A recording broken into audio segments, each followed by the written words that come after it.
Speaking of somebody who absolutely knows how to use a firearm and speak truth to power, it's friend of the show, Greg Stoker. First of all, really sorry. This has been the front lines of what's happening right now in America. This is a test run for a greater program to quash dissent. You know, as a veteran of the unfortunately named and completely ill-fated global war on terror, this is the forever war coming home.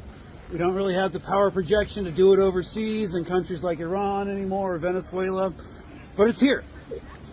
There is no separation between the police state and the war state, both for profit, to consolidate the powers of the ruling class. You know, everyone kind of feels like this entire system is collapsing. These Republican institutions, which we've relied on for generations, are no longer really a thing. And there's many reasons for that. Yeah. One of the reasons, which we've been discussing in earnest since Jen first ran against Wasserman Schultz all the way back in 2019, was we were dealing with the issue of insider trading, of which Wasserman Schultz is a connoisseur, along with the likes of Pelosi, when it comes to basically saying rules for thee, not for me. And that was just scratching the surface of how bad it could possibly get. But as you've been saying, ever since we connected, that Trump would inevitably facilitate the revolution because he does not protect empire. It's the one true benefit of having him in power. He does not protect empire. No. And Greg Stoker, who has put his life on the line for this country and is now running for Congress as a Green Party candidate in Texas's 31st district, which is in Austin. How is the green infrastructure there? Do you know? Like, did they have a decent? Don't know of any, but at the end of the day, if you're going to run as a Green anywhere, a place like Austin would make the most sense. No, I agree. I'm just curious, like, what their history is there in terms of infrastructure. I don't know if it's like how in California, there are definitely places that have really good green infrastructure. Good point.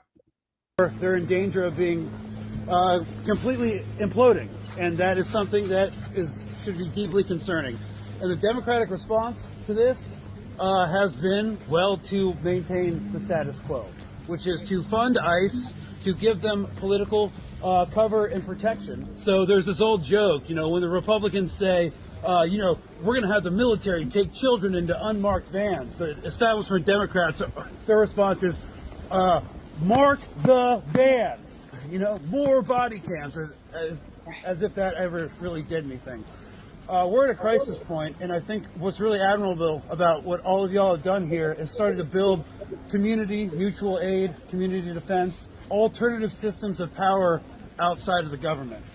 And so I think that's something that going forward, you know, we're kind of living in this era of hyper-normalization where, you know, there's no effective leadership and no vision of where we go in the future. A lot of politicians are running against, well, I'm not Trump, and once he goes away, that these ideologies and all of this militarism and all the corporate donors, the billionaires who want to usher in a surveillance state are going to go away. They're not. He can go away. You can campaign on being different from Trump and offering something different, but there is no vision. And I don't think anyone's going to save us but us. And so we need to find a way to unite, not just along left versus right. That's done. It has to be done. I mean, we've been saying it for a long time. Yeah. It does have to be done. And the more the unraveling of this system continues to show its face, the more people are saying, to hell with this. I mean, you know, I would definitely say, and I think you would agree, that the two young men that we had on the channel on Saturday, those are two very, you know, Christian conservative guys. But they were saying, it's disconcerting, but yes. But they said that any way that we can work together, let's do it. And I would say that that is not only a welcome change to the way things have been over the past. I mean, I guess you would say that things have really been bad since I mean, to me, I think the inflection point was Bush's, coup, if you will, into the White House back in 2000. I would say that that's when the real divide really began. And then it just grew and grew and grew to the point in which they just decided you can't work with anybody, you can't talk to anybody, et cetera, et cetera, et cetera.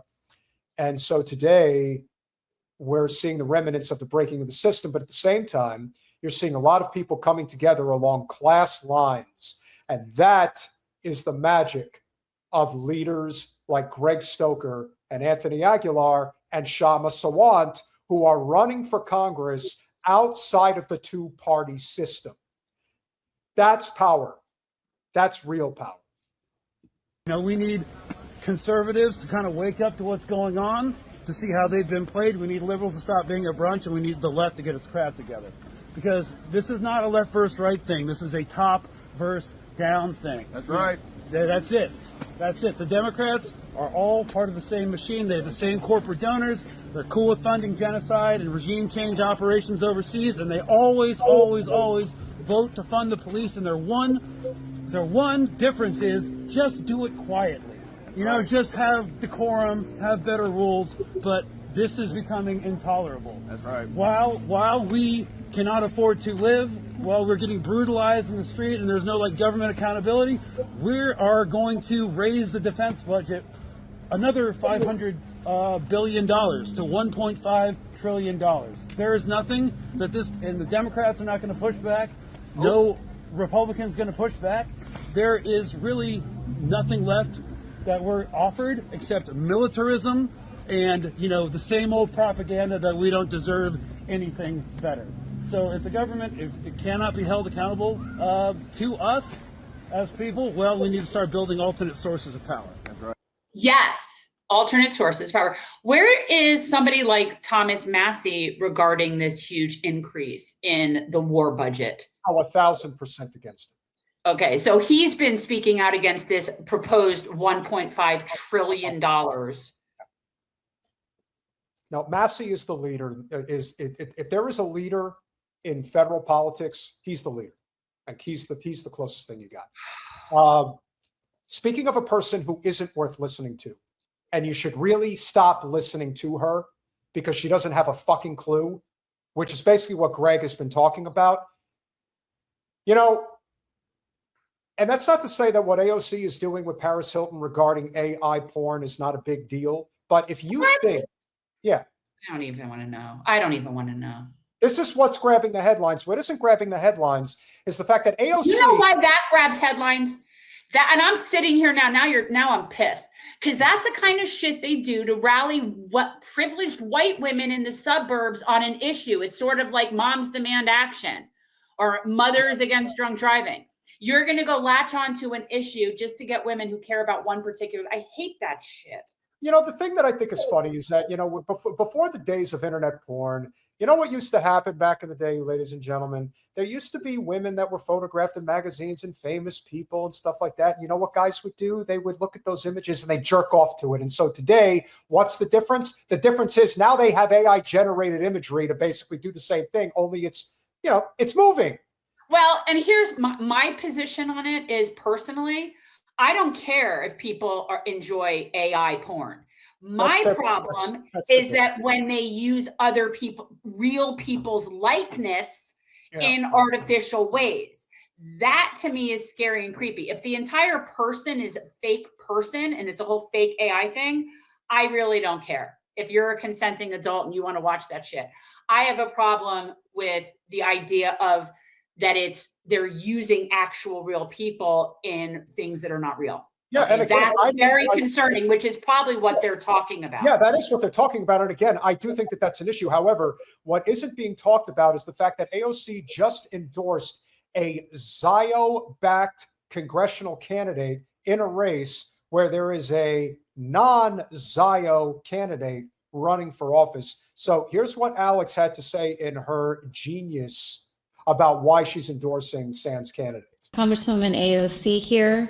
I'm here to let you know that we can't let the GOP gerrymander one of our strongest fighters out of Congress. As we speak, Julie Johnson is standing up every day in Congress to combat ICE overreach, MAGA extremism, and to stand up for the freedoms of Texans everywhere. Really? What about the freedoms of the Palestinian people? What about the freedoms of everyday Americans who are tired of the Zionist state controlling our country? What Okay, about but who is she? Let's talk about who it is she's propping up. But let this little thing finish, then let's talk about who she's propping up. Yes. Well, I want to make sure that I get her name right. Is it Tina? I think it's Tina Johnson. I want to make sure because it's all coming up as, or is it Gina Johnson? I just want to make sure I get it right. Why in the frickety frack can I not get this? Again, they protect these people so carefully to not let any of this get out. I got to go right to the internet. So we'll let her finish out what she's saying. She is fighting to defend your health care, make life more affordable, and tackle corruption in Washington. I'm supporting Julie in her run, and I hope you will too. Early voting starts on February 17th, and Election Day is March 3rd. See you at the polls. So she's fighting corruption, but yet takes money from AIPAC. Yes, a lot. Okay. So Alex, you are a piece of shit. You are not to be trusted. You are a grift. And I can only hope when you do decide to run for something bigger, that you will fail so bigly. So bigly. Totally bigly. She is a piece of shit. The fact that she's sitting here and promoting somebody that is a complete Zio tool. She hasn't said shit about the Palestinians. No. Just seriously, Alex, get the fuck out of here. The one thing that's pretty obvious with her, if you look at how she presented it, well, hold on a minute. I want to pull this up for a second. Congresswoman AOC here. I'm here to let you know that we can't.